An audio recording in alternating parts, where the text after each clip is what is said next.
मैंने प्रवीण जी आपसे क्या, प्रवीण जी मैंने अपने वक्तव्य की शुरुआत किस बात से करी कि आप ज्योतिरादित्य सिंधिया जी पर राजनीतिक प्रहार करिए, कोई आपत्ति नहीं है। आप बाकी कांग्रेस के मंत्रियों पर जो छोड़कर कांग्रेस से आज बीजेपी में, उन पर प्रहार करिए, आपत्ति नहीं है। वो जनता तय करेगी कि वो आपत्ति सही है, आपके वक्तव्यों का स्तर, आपके भाष्य का स्तर ठीक है कि नहीं, ये जनता तय करेगी।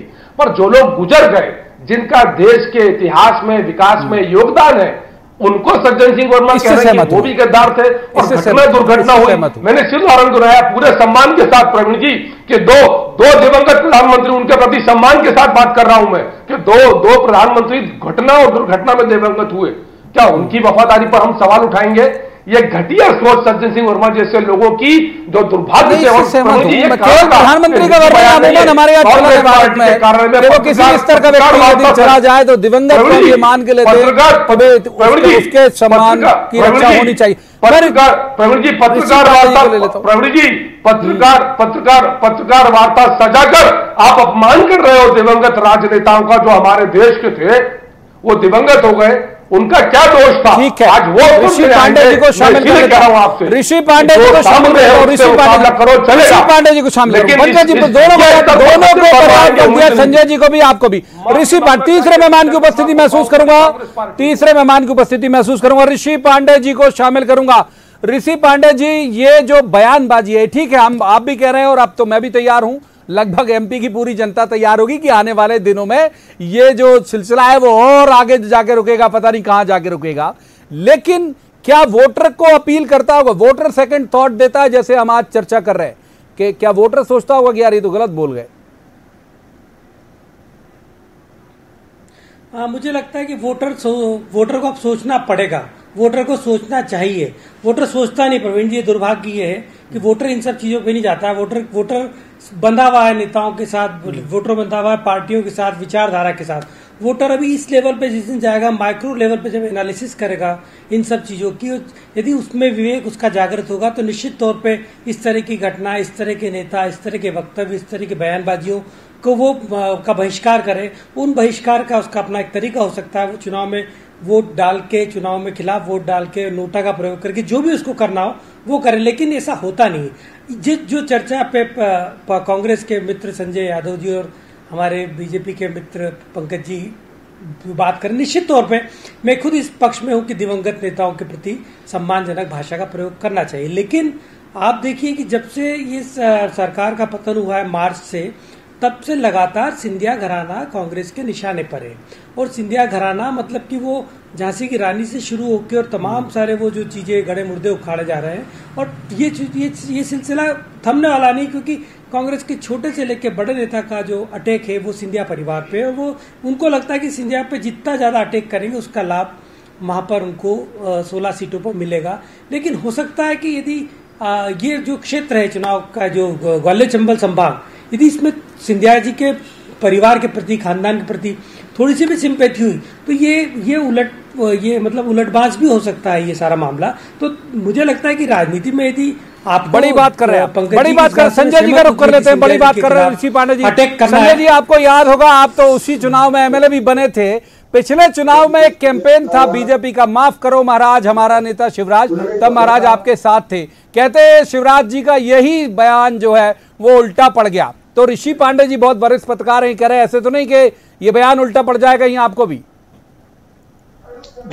निश्चित रूप से सिंधिया के प्रति आम जनता में आक्रोश है, गुस्सा है। मैं अशोकनगर में ही बैठा हूं अभी, और एक एक जनमानस में सिंधिया के प्रति आक्रोश है, उस खानदान के प्रति, उस परिवार के प्रति। अगर सिंधिया जी बहुत बड़े नेता होते तो इसी गुना लोकसभा से पिछला चुनाव नहीं हारते। तो जनता ने उनको स्वीकार नहीं किया है, अब जनता उनको स्वीकार नहीं करने वाली। हम तो कमलनाथ जी हारे थे छिंदवाड़ा से, राहुल गांधी जी भी हारे हैं, इंदिरा गांधी जी चुनाव हार गई थी, सिंधिया की बात कर लो। हारे हैं, कमलनाथ जी क्यों हारे थे पटवा जी से चुनाव? राहुल गांधी क्यों भागे अमेठी छोड़कर? हार के डर से ना, ये भी चुनाव हारे ना। राहुल गांधी को खारिज कर रहे हो आप, राहुल गांधी को खारिज कर रहे हो। कमलनाथ जी हारे थे, उनको खारिज कर रहे हो, हार के आधार पर खारिज कर रहे हो। तो पहले उनको स्वीकार करो कि कमलनाथ जी फ्लॉप नेता है, राहुल गांधी फ्लॉप नेता है तो चुनाव हारे। क्या बात करते हैं संजय यादव, क्या बात करते हैं आप? अपने ड्राइवर से नहीं हारते तो इसीलिए राहुल गांधी को भागना पड़ा अमेठी छोड़कर, इसीलिए कमलनाथ जी छिंदवाड़ा से हारे थे, इसीलिए कमलनाथ जी छिंदवाड़ा से हारे थे ना पटवा जी से चुनाव। भूल गए संजय यादव? अरे बात तो पूरी आ रही है पंकज जी, फिर आपको रख दूंगा बात पूरी। क्या कहना चाह रहे हैं सुन तो लेते, पंकज त्रिवेदी सुन लेते पहले पंकज। संजय यादव क्या कहना चाह रहे हैं? ड्राइवर से सिंधिया जी हारे हैं, ड्राइवर से। ये पंकज जी ड्राइवर से हारे हैं सिंधिया जी, जिसको अपने ड्राइवर समझते थे। हारे राहुल गांधी जी किसे हारे? ये कांग्रेस की मानसिकता घटिया है कि ड्राइवर को इंसान नहीं मानते आप। यही मानसिकता पर जनता चोट करेगी संजय जी, यही मानसिकता है कांग्रेस की कि आप किसी को ड्राइवर, किसी को शॉफर, किसी को छोटा, किसी को बड़ा समझते हैं। यही मानसिकता है। ये जो आपकी मानसिकता है ना, ड्राइवर, छोटा आदमी, यही आपकी मानसिकता है और यही कांग्रेस को लोग कर रहे हैं। सिंधिया जी साफ हुई है, प्रदेश से साफ होने वाली कांग्रेस पार्टी धोखे से सरकार में आ गए थे, अब फिर साफ होने वाले, अब फिर साफ होने वाले, अब फिर साफ होने वाले। इसलिए मैंने सवाल किया जब राहुल गांधी क्यों चुनाव हारे अमेठी से, कमलनाथ जी क्यों चुनाव हारे थे पटवा जी से, सिंधिया क्या इंदिरा जी चुनाव हार पांडे जी को कर लेते हैं, छोटा जवाब के लिए ऋषि पांडे जी को कर लेते हैं। माफ कीजिए ऋषि पांडे जी के पास जाऊंगा, छोटा जवाब। वक्त तेजी से फिसलता है हमारे हाथ से और लगभग फिसल गया। ऋषि पांडे जी का रुख करूंगा। ऋषि पांडे जी, ये जो पूरी बयानबाजियां हैं, अमूमन मतलब कुछ ऐसे नेता भी, हम शिवराज जी का मैं जिक्र करूं, अब बहुत सज्जन उनका अपीयरेंस है, इस बार वो भी नाराज से दिख रहे हैं। तो ये बयानबाजियां हैं, कहीं पे करेगी या किसी को नुकसान पहुंचाएगी या फिर कुछ नहीं होगा, वोटर ने तय कर लिया कि उसे करना क्या? प्रवीण जी बिल्कुल ठीक कह रहे हैं कि वोटर ने तो तय कर लिया होगा, या तय करने के लिए उसके पास काफी समय, उसको काफी अनुभव मिल जाएगा इस बीच, उसको क्या करना उसके लिए काफी समय है।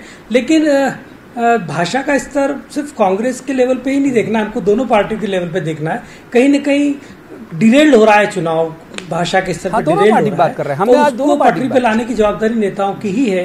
हाँ, दोनों हम बिल्कुल। तो इसलिए जैसे कमलनाथ जी के लिए आपने झाबुआ के सांसद का बताया, लेकिन इन सारी चीजों में आप सबसे इंटरेस्टिंग जिस पे चर्चा नहीं हो पाई वो इमरती देवी का वो जो एक वीडियो चला, और वो भी एक चुनाव का मुद्दा है जिसको कांग्रेस ने उठाया था। हाँ, इमरती देवी वाले मतलब है ये शोर में गुम हो गई वो अच्छा मतलब था। लेकिन माफ कीजिए, वक्त इतनी चर्चा की इजाजत देता है, मुझे मेरी मजबूरी है कि मैं तीनों मेहमानों का यहीं पर शुक्रिया अदा करूं। ये बात सही है जो ऋषि पांडे जी कह रहे हैं कि वोटर जो है वो बहुत बेहतर तरीके से सोचता है, समझता है, मन बना लेता है। लेकिन फिर भी चूंकि एमपी में इस तरह की सियासत हम लोगों ने कभी नहीं देखी, बयानों का स्तर इस तरह का कभी नहीं देखा, तो बेहतर होगा कि ये सुचिता जिसका जिक्र कर रहे हैं वो कम से कम बयानों में तो जरूर बनी रहनी चाहिए। तो आज की चर्चा में इतना ही। कल किसी खास मसले पर खास पैनल के साथ बैठेंगे और कहेंगे जवाब तो देना होगा। तब तक आप देखते रहिए न्यूज़ 18 मध्य प्रदेश छत्तीसगढ़।